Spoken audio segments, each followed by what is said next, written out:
C'est osé de se lancer dans le sans-alcool en France, parce qu'en France on est très attaché à l'alcool.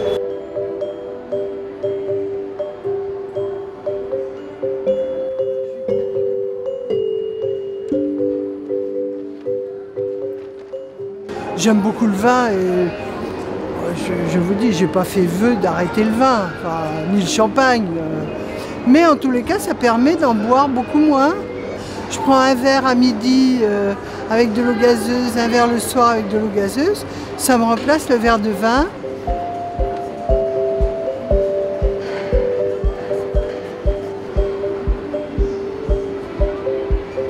Plutôt que de m'appuyer beaucoup sur le Dry January, je préfère avoir une discussion honnête avec mes clients. Et quand on pose honnêtement la question aux gens, ils se rendent compte que souvent, ils boivent pour sociabiliser, pour faire comme tout le monde, parce qu'ils n'ont pas forcément le choix. Mais que s'ils avaient un choix de valeurs équivalent, avec un bon cocktail bien équilibré, pas trop sucré, et ils pourraient très facilement se rediriger vers l'option sans alcool.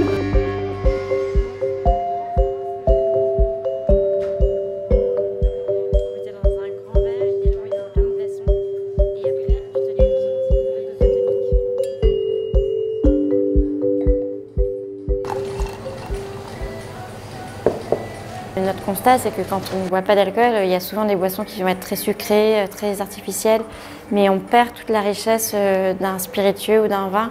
On va retrouver à la fois une exploration gustative qui est assez forte, un ancrage dans le terroir, un savoir-faire qui est très important. Et ça, c'est des points qu'on voulait ramener pour réenchanter un peu cet univers du sans-alcool.